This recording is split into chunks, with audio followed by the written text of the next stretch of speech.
Oops.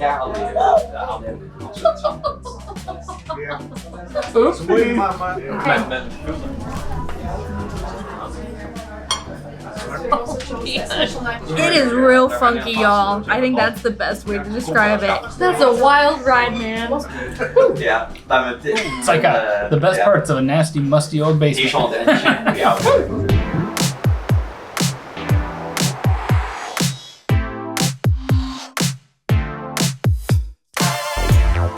Good morning, adventurers. Good morning. We are still in the Faroe Islands. We are not done with these islands yet. How incredible is it here, you guys? We're in a neighborhood, and these are the views they have. Rolling hills, sheep, there's even a little like stream that goes out to the ocean. It's beautiful. If you've been following along, you know that these islands are just stunning. Every single island has these huge cliffs that tower over the ocean. The waves crash on them. So many sheep. The sheep actually outnumber the people. I think it's 80,000 to 50,000. These islands also have their own unique culture, their own way of life. They have their own language, Faroese. They also have Faroese cuisine, which is kind of the focus of this video. While they have some, I guess, normal dishes, they also have some very unique, very Faroese dishes with an emphasis on fermentation, because they are out here in the middle of nowhere and they have to make stuff last. So last it will by hanging it out in sheds for months at a time. And it has its own unique style and flavor, and we are going to try that style and flavor today. Yep, we're going all in. We're gonna try it all, baby. Are you ready to try some possibly slightly strange, but hopefully delicious local food? Ready, ready, ready, ready. Let's go.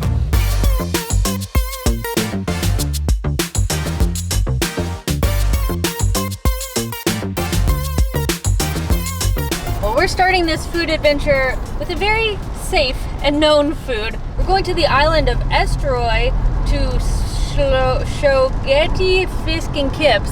But first, I'm gonna butcher a bunch of words here. They seem to have their own way of doing it up here, and it gets highly rated. So we are very excited to see what fish and kips are all about.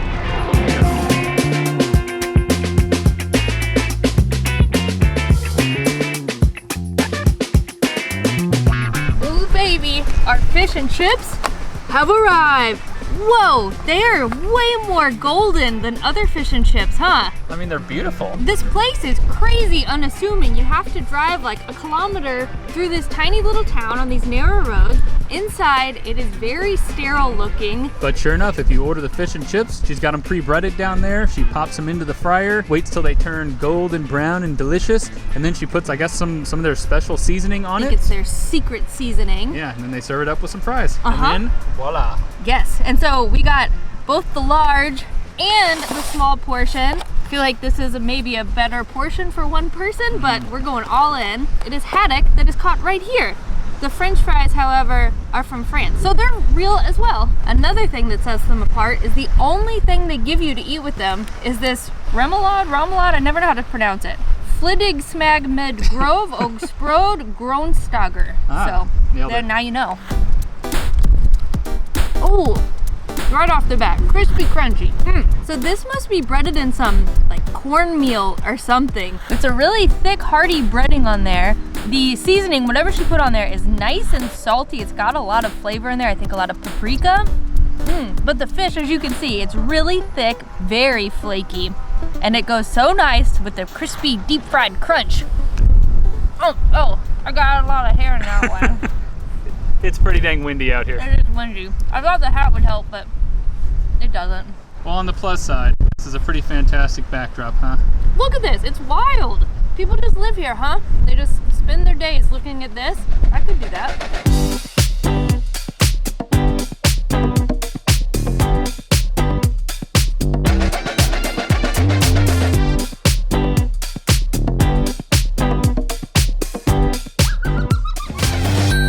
Well, we decided to make a little local food stop, and I think we picked the absolute perfect place, y'all. It's called Fiskastikid. This restaurant specializes in a dish called bacalhau. It is a salted cod that is hung up and dried for a very long time, but they serve it in soup form, which I'm a little more excited about. Dried fish isn't necessarily our favorite thing, but I think in soup it's going to be absolutely delicious. But This is kind of the local spirit. It's actually a spirit you're gonna find all over Scandinavia. It's called akvavit. When you go to weddings, apparently there's a guy who walks around sometimes with a sheep's horn and just serves people shots of this over and over and over till everyone is very, very drunk. You might know this by a different name, aquavitae, which means water of life. So this is a distilled spirit. I'm not sure what they distill it from, but I think there's usually caraway in there. That's kind of the main ingredient. Seems a little strange. Ooh, that'll put some hair on your chest. Which is good because I don't have any. Man, it is very strong, very fragrant, a little bit citrusy. Has a bit of a bite to it, but pretty delicious. It just needs a mixer. But I wanted to try it straight. It's definitely reminiscent of gin, I'd say. It's kind of peppery, you know? I don't know if I can pick the caraway out specifically, but should be in there. Ooh. Yeah. Tastes like if you mix rubbing alcohol, gin, and toothpaste together. Toothpaste? Get a little toothpaste in there. I didn't get the toothpaste. The last wedding I went to, I got served moonshine when I arrived. I like that a little bit better than this, but this will definitely do the trick. It'll turn it into a party real fast. Is it gonna put hair on your chest? Oh, God.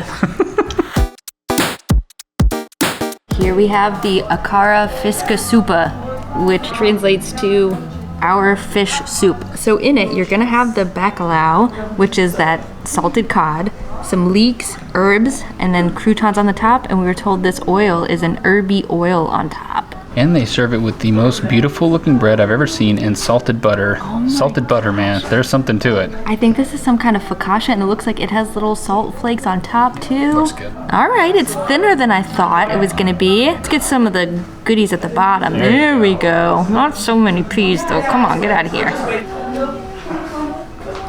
Whoa. Well, that is amazing. I don't know if there's another word for it. It's so much better than I ever thought it was gonna be.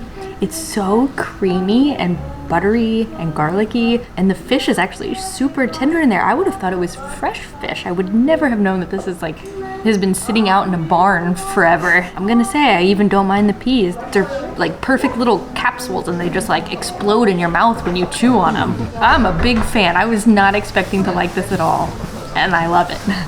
Well, I gave it a taste and confirmed it's probably one of the most delicious soups I've ever had. It kind of reminiscent of maybe a clam chowder or something.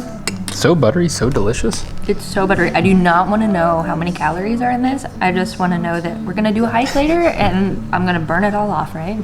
And we have the perfect accompaniment. Cheers, because I don't know the Faroese word for cheers. Building in this area have been in use since 1912, and they have all these pictures around the restaurant of locals just drying fish. They have all this stuff set up on the shores. They have all these stock rooms full of fish where they're working on it. It is pretty nuts. But some of them you might not want to look into their eyes because they will possess you. It's pretty creepy looking. Or suck your soul into the photo. My gosh. Ooh. One thing we've seen on the menus and almost everywhere we've gone are waffles here. And so we ordered them. So they're these adorable little heart-shaped waffles. And then this is rhubarb cream on the side, which rhubarb we found out grows very well here on the islands, and it grows in large quantities because the sheep don't like it and they don't eat it. So they use rhubarb and they make a lot of like jams and pies and sauces out of it. I'm very excited for this. Look how cute this is. Good healthy helping. There you go. Man, rhubarb really is its own flavor. It's like an earthy whipped cream or something like that. It's not a common thing in the States to have rhubarb, so head to your local grocery store, get some rhubarb, and you know what we're talking about. The waffles have like cardamom in there maybe. Confirmed. The rhubarb cream, delicious. This, man, it's a whole like flavor on its own.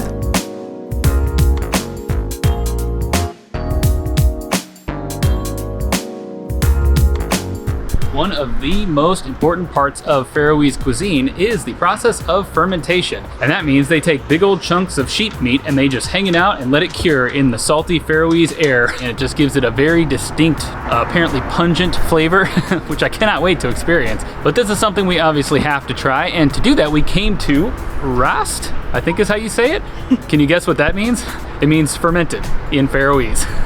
So they are all about the fermentation process here. The chef who started this restaurant is actually from Mexico, so he actually blends Mexican cuisine with Faroese cuisine into kind of a fusion. Sounds a little weird, but I can assure you it should be very, very authentic. This restaurant is definitely a fine dining experience. That's the fancy duds for me and Eric. It's actually in this little complex with some other Michelin-starred restaurants, so make sure you book in advance. It's also a little pricey, but I think it's gonna definitely be worth it. I think it's gonna be very authentic and maybe one of the most memorable things we'll do on this island. All right, lead the way. Ooh. Your fermented food awaits.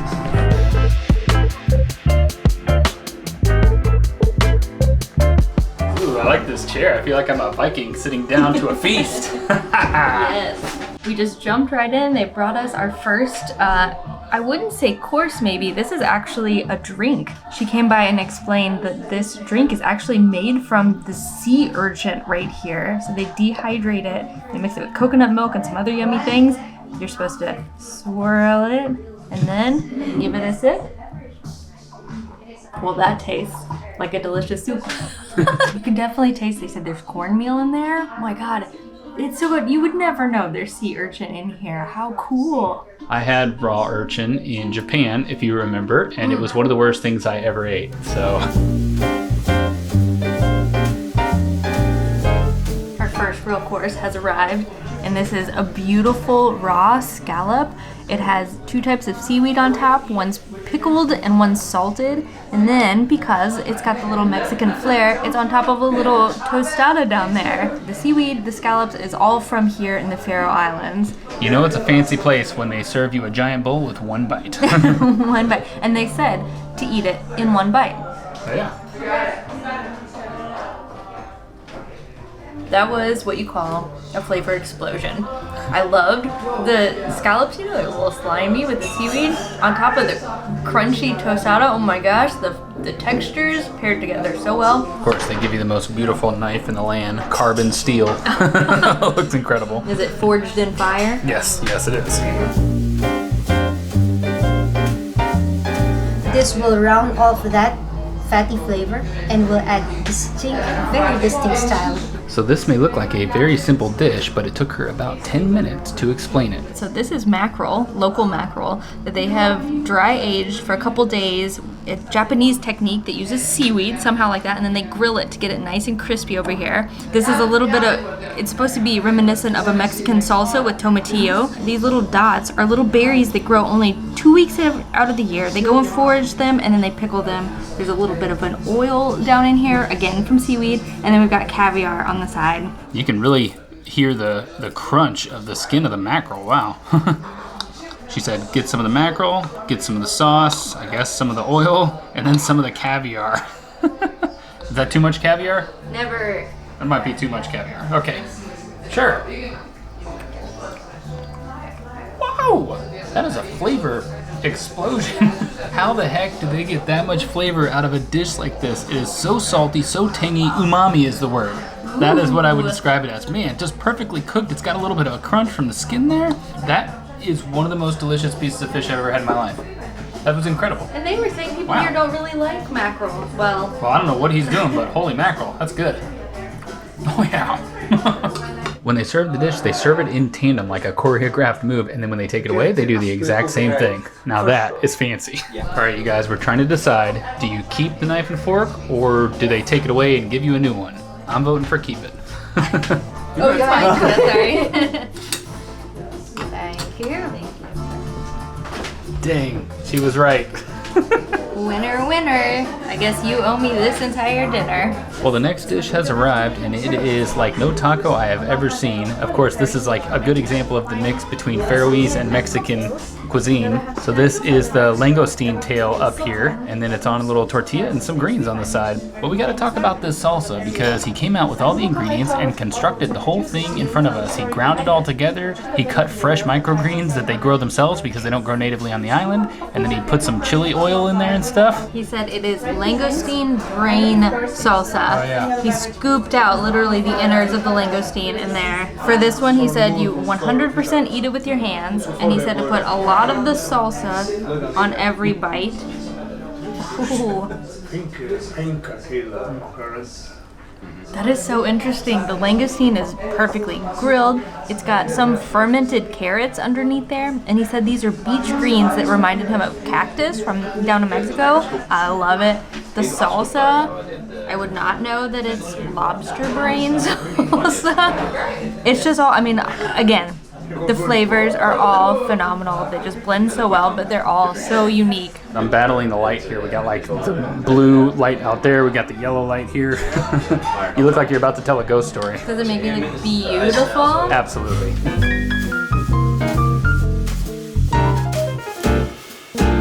This is the kitchen. As you can see, it's a very homey kitchen. All the appliances are something you could find in a house, pretty much, you know. And as well as the way the house looks. This is because this building is one of the oldest one in Torshavn, in Faroe Islands. It's about from the 1600s. A reason why I brought you inside is kind of show off this beautiful seafood. Yes, please. We have our own diver that gets it for us, fresh every day. Thank you. And what is in your cup? You are now having sea cucumber. Okay. Oh, all right. So you're free to touch it if you would like to, just to get a little an idea of what. And you can also feel that the texture is quite thick. The skin is quite tough, you know. After we dry it, and then we fry it. And the result we get, it's a bit like chicharron in Mexico. Yeah. Exactly. It's very airy, crunchy texture, you know. This little beauty is sea cucumber. From that to this to my mouth. Wow, it's so crunchy. That's crazy. I can hear you crunching on it. It is like a chicharron. Amazing. They just took us into the kitchen. Oh my gosh, it is such a small, intimate kitchen. This is literally just a home, you guys, from the 1600s. They took us and showed us all of the ingredients that they use in all of the meals that we've been eating so far. We were just given this lovely book with some Faroese food-related words. Most importantly, strong taste and smell words like herskin, trar, which means rancid. You know, rancid, bad smell, strong. So you may not know it to look at it, but this is classic Faroese cuisine right here. Maybe not always presented like this, but this is called sherpikjot, which is their fermented sheep. So this is what they hang out on this huge leg. They hang it out to dry. And apparently this one has been close to the ocean, which I guess gives it a nice, strong, salty flavor. And this is a female, and apparently that is a little bit less pungent. It is on top of a beignet, which is just a fried ball of dough, I guess. But inside is a bechamel sauce, but it's made from the bone marrow of the sheep. The minute they set it down, you could smell it. It is pungent is the exact right word to describe this. It's almost like a stinky cheese. Don't think, just eat it. We got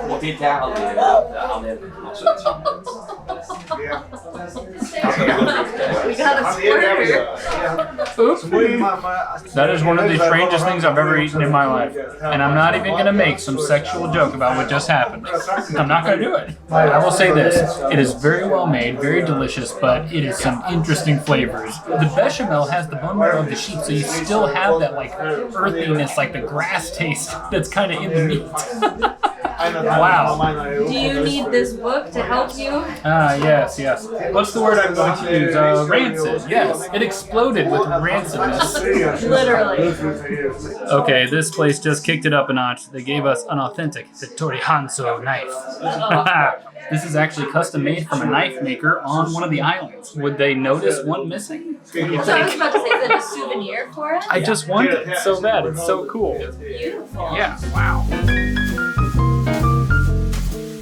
For our final savory dish, we have a fruit roll-up with some rice and some soup on top. Just kidding. This is apparently a pasta leaf here, and it is in their national colors, the red and black. So if there was a holiday or a wedding, everyone would be dressed in these colors. But this is actually toasted rice on top. Underneath here is fermented lamb neck. This has been fermented for 3 months, unlike the leg that was for 6 months. Oh my gosh. It's, again, a potent, pungent smell. So we got some lamb, we got some of the rice in there. Okay.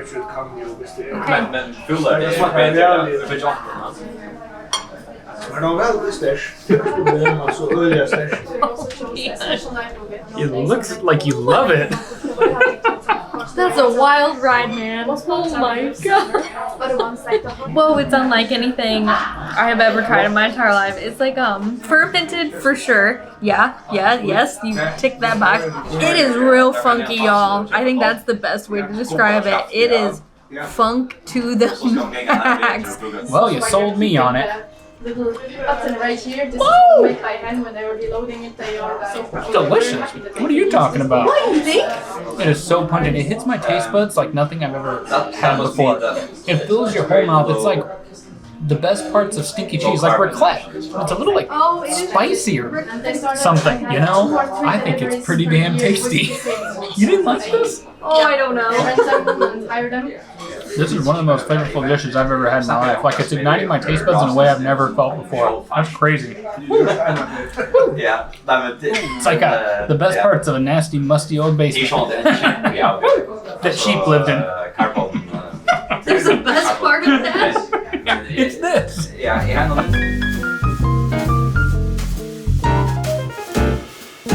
Well, that was quite the little food adventure we had. Took an unexpected turn at the Rast restaurant that we went to last night. Some of it was incredibly delicious, insane flavors, some of the strongest flavors I've ever had in my life. Some of it was so stinky and pungent that it just stayed with us for the rest of the night.